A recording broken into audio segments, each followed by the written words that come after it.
Chapter 3. Letters from No One. The escape of the Brazilian boa constrictor earned Harry his longest ever punishment. By the time he was allowed out of his cupboard again, the summer holidays had started, and Dudley had already broken his new cine camera, crashed his remote control aeroplane, and, first time on his racing bike, knocked down old Mrs. Figg as she crossed Privet Drive on her crutches. Harry was glad school was over, but there was no escaping Dudley's gang, who visited the house every single day. Piers, Dennis, Malcolm and Gordon were all big and stupid, but as Dudley was the biggest and stupidest of the lot, he was the leader. The rest of them were all quite happy to join in Dudley's favourite sport, Harry hunting. This was why Harry spent as much time as possible out of the house, wandering around and thinking about the end of the holidays, where he could see a tiny ray of hope. When September came, he would be going off to secondary school, and for the first time in his life, he wouldn't be with Dudley. Dudley had a place at Uncle Vernon's old school, Smeltings. Piers Polkiss was going there too. Harry, on the other hand, was going to Stonewall High, the local comprehensive. Dudley thought this was very funny. "They stuff people's heads down the toilet first day at Stonewall," he told Harry. "Want to come upstairs and practice?" "No thanks," said Harry. "That poor toilet's never had anything as horrible as your head down it. It might be sick." Then he ran before Dudley could work out what he'd said. One day in July, Aunt Petunia took Dudley to London to buy his Smeltings uniform, leaving Harry at Mrs. Figg's. Mrs. Figg wasn't as bad as usual. It turned out she'd broken her leg tripping over one of her cats, and she didn't seem quite as fond of them as before. She let Harry watch television and gave him a bit of chocolate cake that tasted as though she'd had it for several years. That evening, Dudley paraded around the living room for his family in his brand new uniform. Smeltings boys wore maroon tailcoats, orange knickerbockers, and flat straw hats called boaters. They also carried knobbly sticks, used for hitting each other while the teachers weren't looking. This was supposed to be good training for later life. As he looked at Dudley in his new knickerbockers, Uncle Vernon said gruffly that it was the proudest moment of his life. Aunt Petunia burst into tears, and she couldn't believe it was her ickle Dudleykins. He looked so handsome and grown up. Harry didn't trust himself to speak. He thought 2 of his ribs might already have cracked from trying not to laugh. There was a horrible smell in the kitchen the next morning when Harry went in for breakfast. It seemed to be coming from a large metal tub in the sink. He went to have a look. The tub was full of what looked like dirty rags swimming in grey water. "What's this?" he asked Aunt Petunia. Her lips tightened, as they always did if he dared to ask a question. "Your new school uniform," she said. Harry looked at the bowl again. "Oh," he said. "I didn't realise it had to be so wet." "Don't be stupid," snapped Aunt Petunia. "I'm dyeing some of Dudley's old school things grey for you. It'll look just like everyone else when I've finished." Harry seriously doubted this, but thought it best not to argue. He sat down at the table and tried not to think about how he was going to look on his first day at Stonewall High, like he was wearing bits of old elephant skin, probably. Dudley and Uncle Vernon came in, both with wrinkled noses because of the smell from Harry's new uniform. Uncle Vernon opened his newspaper as usual, and Dudley banged his smelting stick, which he carried everywhere, on the table. They heard the click of the letterbox and a flop of letters on the doormat. "Get the post, Dudley," said Uncle Vernon from behind his paper. "Make Harry get it." "Get the post, Harry." "Make Dudley get it." "Poke him with your smelting stick, Dudley." Harry dodged the smelting stick and went to get the post. 3 things lay on the doormat. A postcard from Uncle Vernon's sister Marge, who was holidaying on the Isle of Wight. A brown envelope that looked like a bill, and a letter for Harry.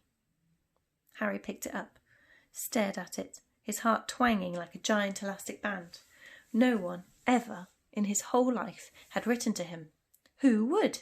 He had no friends, no other relatives. He didn't belong to the library, so he'd never even got rude notes asking for books back. Yet here it was, a letter, addressed so plainly there could be no mistake. Mr. H. Potter, The Cupboard Under the Stairs, 4 Privet Drive, Little Winging, Surrey. The envelope was thick and heavy, made of yellowish parchment, and the address was written in emerald green ink. There was no stamp. Turning the envelope over, his hand trembling, Harry saw a purple wax seal bearing a coat of arms, a lion, an eagle, a badger, and a snake, surrounding a large letter H. "Hurry up, boy!" shouted Uncle Vernon from the kitchen. "What are you doing? Checking for letter bombs?" He chuckled at his own joke. Harry went back to the kitchen, still staring at his letter. He handed Uncle Vernon the bill and the postcard, sat down, and slowly began to open the yellow envelope. Uncle Vernon ripped open the bill, snorted in disgust, and flipped over the postcard. "Marge is ill," he informed Aunt Petunia. "Ate a funny whelk." "Dad!" said Dudley suddenly. "Dad, Harry's got something." Harry was on the point of unfolding his letter, which was written in the same heavy parchment as the envelope, when it was jerked sharply out of his hand by Uncle Vernon. "That's mine," said Harry, trying to snatch it back. "Who'd be writing to you?" sneered Uncle Vernon, shaking the letter open with one hand and glancing at it. His face went from red to green, faster than a set of traffic lights. And it didn't stop there. Within seconds it was the greyish-white of old porridge. "Petunia!" he gasped. Dudley tried to grab the letter to read it, but Uncle Vernon held it high out of his reach. Aunt Petunia took it curiously and read the first line. For a moment it looked as though she might faint. She clutched her throat and made a choking noise. "Vernon! Oh, my goodness, Vernon!" They stared at each other, seeming to have forgotten that Harry and Dudley were still in the room. Dudley wasn't used to being ignored. He gave his father a sharp tap on the head with his smelting stick. "I want to read that letter," he said loudly. "I want to read it," said Harry furiously, "as it's mine." "Get out, both of you," croaked Uncle Vernon, stuffing the letter back inside its envelope. Harry didn't move. "I want my letter," he shouted. "Let me see it," demanded Dudley. "Out!" roared Uncle Vernon, and he took both Harry and Dudley by the scruffs of their necks and threw them into the hall, slamming the kitchen door behind him. Harry and Dudley promptly had a furious but silent fight over who would listen at the keyhole. Dudley won, so Harry, with his glasses dangling from one ear, lay flat on his stomach to listen at the crack between the door and the floor. "Vernon," Aunt Petunia was saying in a quivering voice, "look at the address. How could they possibly know where he sleeps? You don't think they're watching the house?" "Watching, spying, might be following us," muttered Uncle Vernon wildly. "But what should we do, Vernon? Should we write back, tell them we don't want—" Harry could see Uncle Vernon's shiny black shoes pacing up and down the kitchen. "No," he said finally. "No, we'll ignore it. If they don't get an answer, yes, that's best. We won't do anything. But I'm not having one in the house, Petunia. Didn't we swear when we took him in we'd stamp out that dangerous nonsense?" That evening, when he got back from work, Uncle Vernon did something he'd never done before. He visited Harry in his cupboard. "Where's my letter?" said Harry, the moment Uncle Vernon had squeezed through the door. "Who's writing to me?" "No one. It was addressed to you by mistake," said Uncle Vernon shortly. "I have burned it." "It was not a mistake," said Harry angrily. "It had my cupboard on it." "Silence!" yelled Uncle Vernon, and a couple of spiders fell from the ceiling. He took a few deep breaths and then forced his face into a smile, which looked quite painful. "Ah, yes, Harry, about this cupboard. Your aunt and I have been thinking. You're getting a bit big for it. We think it might be nice if you moved into Dudley's second bedroom." "Why?" said Harry. "Don't ask questions!" snapped his uncle. "Take this stuff upstairs now." The Dursleys' house had 4 bedrooms, one for Uncle Vernon and Aunt Petunia, one for visitors, usually Uncle Vernon's sister Marge, one for where Dudley slept, and one where Dudley kept all the toys and things that wouldn't fit in his first bedroom.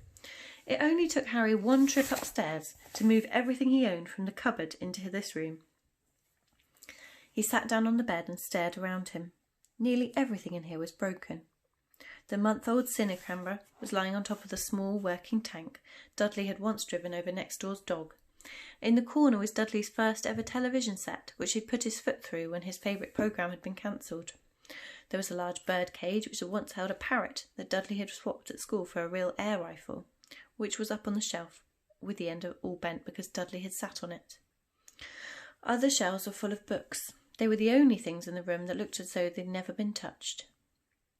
From downstairs came the sound of Dudley bawling at his mother. "I don't want him in there. I need that room. Make him get out." Harry sighed and stretched out on the bed.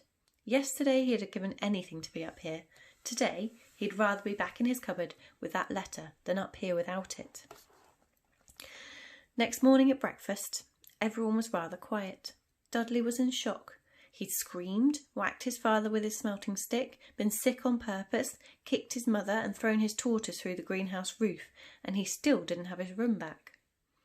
Harry was thinking about this time yesterday and bitterly wishing he'd opened the letter in the hall. Uncle Vernon and Aunt Petunia kept looking at each other darkly. When the post arrived, Uncle Vernon, who seemed to be trying to be nice to Harry, made Dudley go and get it. They heard him banging things with his smelting stick all the way down the hall. Then he shouted, "There's another one! Mr. H. Potter, the smallest bedroom, 4 Privet Drive." With a strangled cry, Uncle Vernon leapt from his seat and ran down the hall. Harry right behind him. Uncle Vernon had to wrestle Dudley to the ground to get the letter from him, which was made difficult by the fact that Harry had grabbed Uncle Vernon around the neck from behind. After a minute of confused fighting, in which everyone got hit a lot by the smelting stick, Uncle Vernon straightened up, gasping for breath, with Harry's letter clutched in his hand. "Go to your cupboard, your bedroom," he wheezed at Harry. "Dudley, go, just go." Harry walked around and around his new room. Someone knew he had moved out of his cupboard, and they seemed to know he hadn't received his first letter. Surely that meant they'd try again. And this time he'd make sure they didn't fail. He had a plan. The repaired alarm clock rang at 6 o'clock the next morning. Harry turned it off quickly and dressed silently. He mustn't wake the Dursleys. He stole downstairs without turning on any of the lights. He was going to wait for the postman in the corner of Privet Drive and get the letters for number 4 first. His heart hammered as he crept across the dark hall towards the front door. Ah! Harry leapt into the air. He'd trodden on something big and squashy on the doormat. Something alive. Lights clicked on upstairs, and to his horror, Harry realised that the big squashy something had been his uncle's face. Uncle Vernon had been lying at the foot of the front door, in a sleeping bag, clearly making sure that Harry didn't do exactly what he'd been trying to do. He shouted at Harry for about half an hour and then told him to go and make a cup of tea. Harry shuffled miserably off into the kitchen, and by the time he got back, the post had arrived, right into Uncle Vernon's lap. Harry could see 3 letters addressed in green ink. "I want—" he began, but Uncle Vernon was tearing the letters into pieces before his eyes. Uncle Vernon didn't go to work that day. He stayed at home and nailed up the letterbox. "See," he explained to Aunt Petunia through a mouthful of nails, "if they can't deliver them, they'll just give up." "I'm not sure that'll work, Vernon." "Oh, these people's minds work in strange ways, Petunia. They're not like you and me," said Uncle Vernon, trying to knock in a nail with a piece of fruitcake Aunt Petunia had just brought him. On Friday, no fewer than 12 letters arrived for Harry. As they couldn't go through the letterbox, they had been pushed under the door, slotted through the sides, and a few even forced through the small window in the downstairs toilet. Uncle Vernon stayed at home again. After burning all the letters, he got out a hammer and nails and boarded up the cracks around the front and back doors, so no one could go out. He hummed Tiptoe Through the Tulips as he worked, and jumped at small noises. On Saturday things began to get out of hand.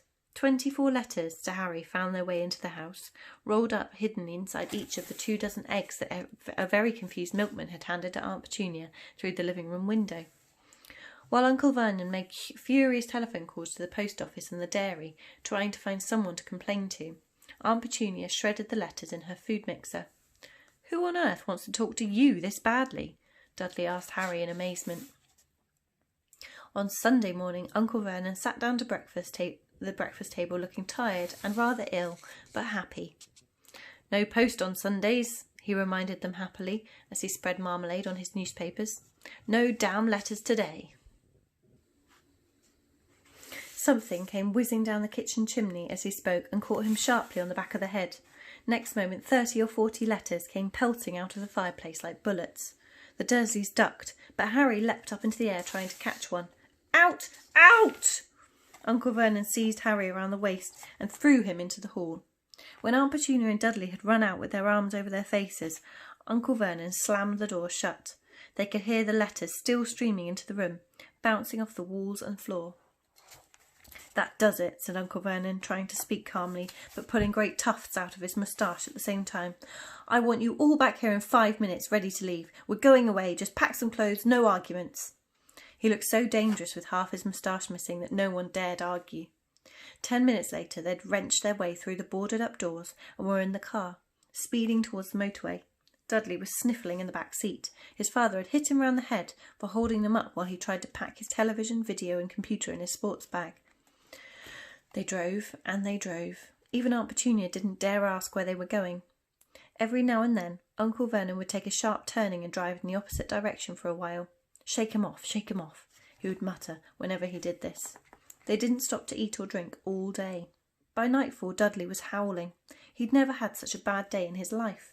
He was hungry, he'd missed 5 television programmes he'd wanted to see, and he'd never gone so long without blowing up an alien on his computer.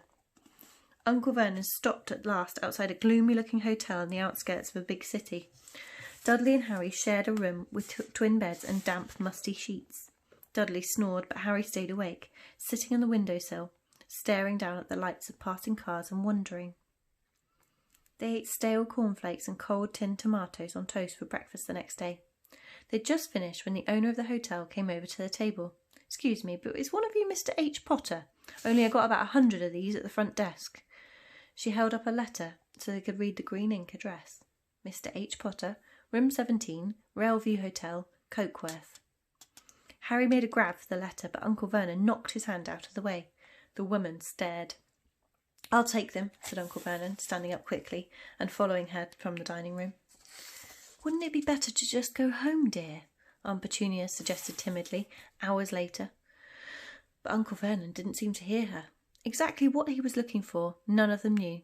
He drove them to the middle of a forest, got out, looked around, shook his head, got back in the car, and off they went again.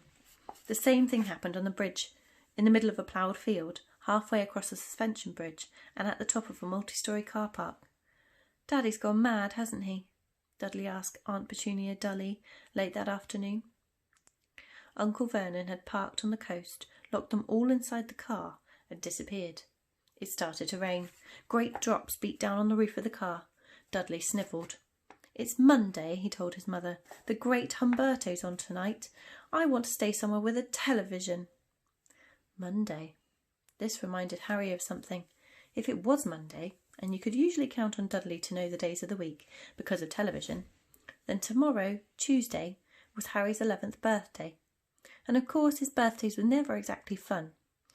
Last year the Dursleys had given him a coat hanger and a pair of Uncle Vernon's old socks. Still, you weren't 11 every day. Uncle Vernon was back and he was smiling. He was also carrying a long thin package and didn't answer Aunt Petunia when she asked what he'd bought. "Found the perfect place," he said. "Come on, everyone out." It was very cold outside the car. Uncle Vernon was pointing at what looked like a large rock way out at sea. Perched on top of the rock was the most miserable little shack you could imagine. One thing was certain, there was no television in there. "Storm forecast for tonight," said Uncle Vernon gleefully, clapping his hands together, "and this gentleman's kindly agreed to lend us a boat." A toothless old man came ambling up to them, pointing with a rather wicked grin at an old rowing boat bobbing in the iron-grey water below them. "I've already got us some rations," said Uncle Vernon, "so all aboard." It was freezing on the boat. Icy sea spray and rain crept down their necks and a chilly wind whipped their faces. After what seemed like hours, they reached the rock, where Uncle Vernon, slipping and sliding, led the way to the broken-down house. The inside was horrible. It smelled strongly of seaweed, the wind whistled through the gaps in the wooden walls, and the fireplace was damp and empty. There were only 2 rooms. Uncle Vernon's rations turned out to be a packet of crisps each and 4 bananas. He tried to start a fire, but the empty crisp packets just smoked and shriveled up. "Could do with some of those letters now, eh?" he said cheerfully. He was in a very good mood. Obviously, he thought nobody had a chance of reaching them here in a storm to deliver post. Harry privately agreed, though the thought didn't cheer him up at all. As night fell, the promised storm blew up around them. Spray from the high waves splattered the walls of the hut, and a fierce wind rattled the filthy windows. Aunt Petunia found a few mouldy blankets in the second room and made up a bed for Dudley on the moth-eaten sofa. She and Uncle Vernon went off to the lumpy bed next door and Harry was left to find the softest bit of floor he could and curl up under the thinnest, most ragged blanket. The storm raged more and more ferociously as the night went on. Harry couldn't sleep. He shivered and turned over, trying to get comfortable, his stomach rumbling with hunger. Dudley's snores were drowned by the low roars of thunder that started near midnight. The lighted dial of Dudley's watch, which was hanging over the edge of the sofa on his fat wrist, told Harry he'd be 11 in 10 minutes' time. He lay and watched his birthday tick nearer, wondering if the Dursleys would remember at all, wondering where the letter writer was now. 5 minutes to go. Harry heard something creak outside. He hoped the roof wasn't going to fall in, although he might be warmer if it did. 4 minutes to go. Maybe the house in Privet Drive would be so full of letters when they got back that he'd be able to steal one somehow. 3 minutes to go. Was that the sea slapping hard on the rock like that? And 2 minutes to go. What was that funny crunching noise? Was the rock crumbling into the sea? 1 minute to go and he'd be 11. 30 seconds, 20, 10, 9. Maybe he'd wake Dudley up just to annoy him. 3, 2, 1, boom! The whole shack shivered and Harry sat bolt upright, staring at the door. Someone was outside, knocking to come in.